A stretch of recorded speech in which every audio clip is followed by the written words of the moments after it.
Control theory is a concept in sociology and criminology that focuses on why people follow the rules of society instead of breaking them. It suggests that people naturally want to satisfy their own desires, but social ties and responsibilities help prevent them from doing harmful or illegal things. These ties can include relationships with family, school, or community.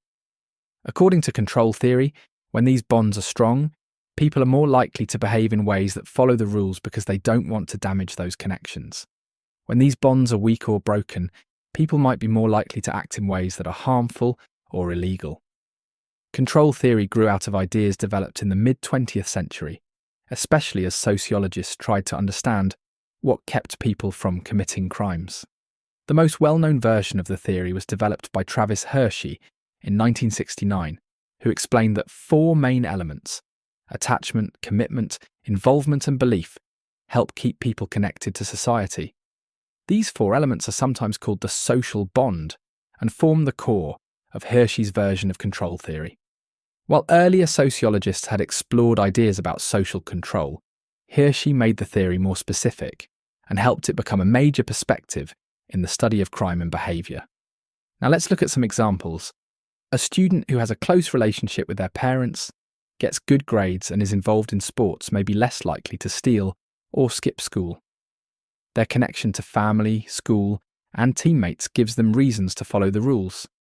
In contrast, someone who feels left out at school and has few responsibilities at home may not feel the same pressure to stay out of trouble. Another example is when a person gets a job and works hard to keep it. They might avoid risky behaviour because they don't want to lose something they value. These examples show how control theory applies to everyday choices and actions. Now let's look at some strengths of control theory. One strength is that it focuses on what stops people from committing crimes, which helps balance out other theories that mostly ask why people break rules. This different angle helps researchers and teachers understand both good and bad behaviour. Another strength is that control theory connects behaviour to relationships and responsibilities, which are things that can be observed and measured. This makes the theory useful in designing programs that strengthen family ties or increase school involvement to reduce crime. Also, control theory works well with common sense ideas. Many people agree that having strong relationships can help keep people on the right path. However, control theory is not without its criticisms.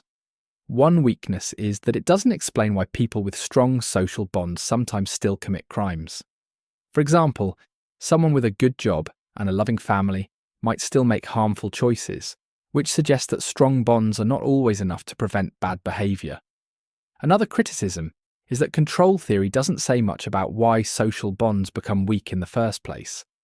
It focuses more on the effects of weak bonds than on what causes them. This makes it harder to fully understand or prevent the problem. Finally, the theory assumes that people are naturally inclined to do wrong unless society holds them back, which may not apply to everyone. An alternative to control theory is strain theory. Strain theory focuses on the pressure people feel when they can't reach their goals through legal or accepted means. For example, someone who wants to be successful but can't get a good job might turn to illegal ways to make money. Instead of looking at why people avoid breaking rules, strain theory looks at the frustration that can lead people to break them. Another alternative is learning theory, which suggests that people learn to behave a certain way based on what they see around them.